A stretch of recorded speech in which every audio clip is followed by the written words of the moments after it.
Hi, my name is Caylan, and I am a 36-year-old mother of two. I have a 4.5-year-old and a 2.5-year-old. My 4.5-year-old, or both kids were born at Duke, and my 4.5-year-old, I went into labor 4 days after I was due. I was in labor for, I had contractions for, I was in labor for 12 hours. And I pushed for 3.5 hours, and then the doctor at that point had said, "You're not making any progress, so you should consider a C-section," which I really didn't want to have. And so in the process of my husband and I deciding whether I'd push for a little bit longer or go C-section, our son's heart rate plummeted, and at that point they said it was an emergency and that it really wasn't an option. And so they rushed me into the OR, and I had a C-section.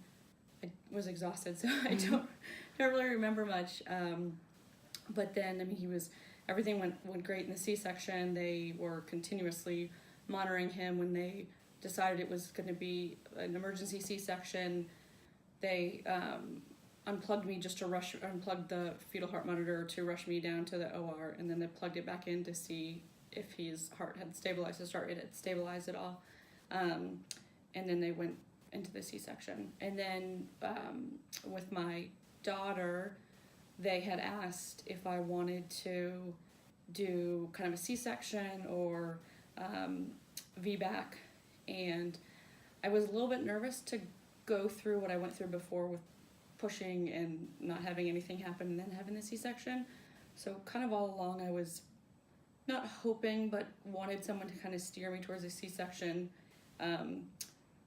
But I also know they have their own risks. And then towards the end, one of the doctors said that they thought it may be better for me to have a C-section, just that I may have similar issues to what I had when my son was born. And so we decided to do a C-section, and I did it. We scheduled it for 2 days before my due date. And it was great. I had a great experience. It was easy. They said I had more scar tissue than they thought I was going to originally have, and so it took a little bit longer, but it was good. I was glad I went that way. Really good doctors. I had a really good experience, and I think I don't know if I've missed anything.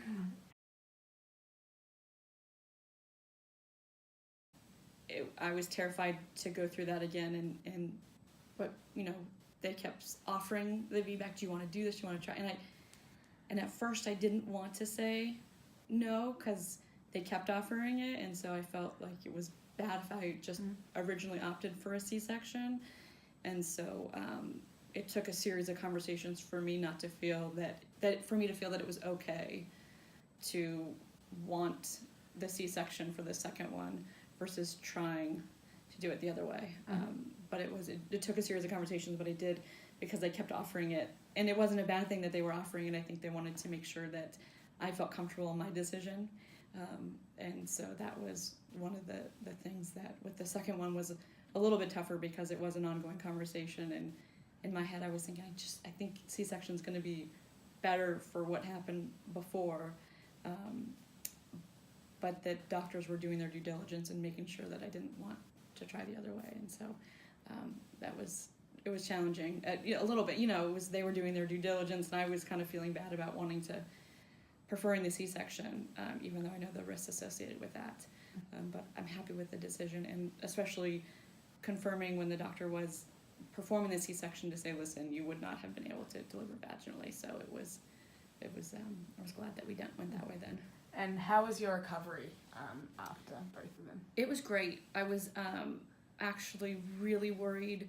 After the first, it's kind of ignorance is bliss. You don't really know all the risks associated with pregnancy or all the different things that can happen before you deliver and after you deliver, like preeclampsia. But as you get older and your friends start having babies and they have complications, you become more aware of different things. And so I was more nervous during my second pregnancy and my second delivery, and post-baby with things like preeclampsia, because you just hear different things that go wrong in a delivery, or, you know, I have a friend that lost a baby at 23 weeks, and she had to go ahead and deliver it, and so there's different things that go wrong, and so I was very nervous with the second pregnancy, and then I was very nervous about preeclampsia after, because again, I had another friend that had preeclampsia post partum, and so but I was okay, like I was good. I had no complications post delivery. My scars healed really well. I was very good about listening to the doctor's advice on not picking up anything. It was really hard with my son, but I didn't want to get a hernia, and so I was really good about listening to the doctor's advice. But the recovery was good. You know, after having 2 C-sections, I feel like it takes a little bit longer for your body to recover. I'm not sure I'm still there physically, but one day. But it was a good recovery after both children. And I also breastfed, which I felt helped me get back into a little bit of what I used to look like.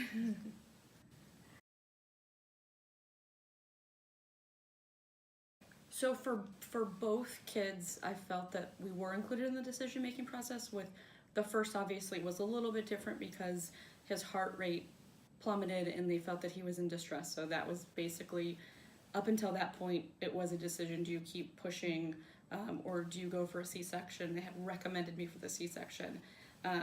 So I really felt very included in that. And as well with the second birth, I felt it was very much a conversation versus you should do this. And I felt that the decision that we made it between me and my husband and also the doctors. And so it was a very, collaborative discussion and a thoughtful process.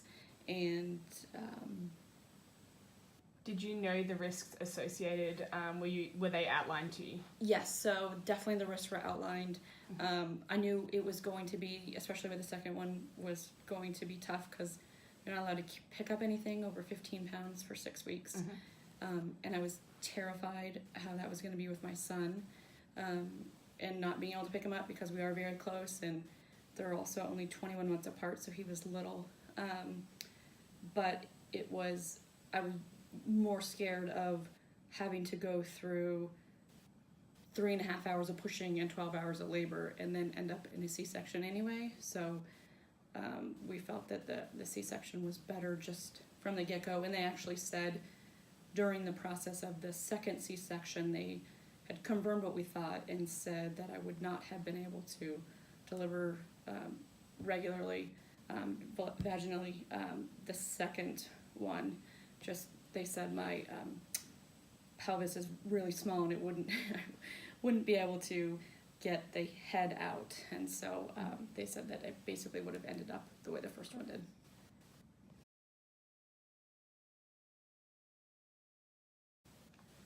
For both deliveries, my husband was in the room with us. We didn't have anyone else in the room. We didn't want any other family or anybody else, so it was just us. And then for the C-section, I was actually worried to have him in the room for the first one because he gets a little skittish around blood, and the doctors actually were like, you're going to regret it if he's not in here. And so he was the last one in the room, and we made sure he was seated away from anything. And then the second one, he was in the room, but it was just me and my husband and the doctors. And then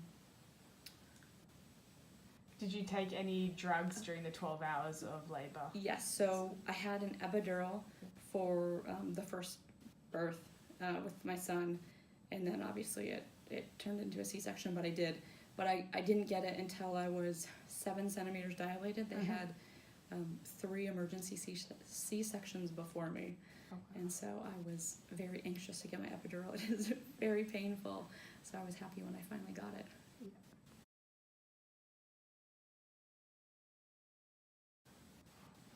We were set on a hospital birth the whole time. We never thought about doing a home birth.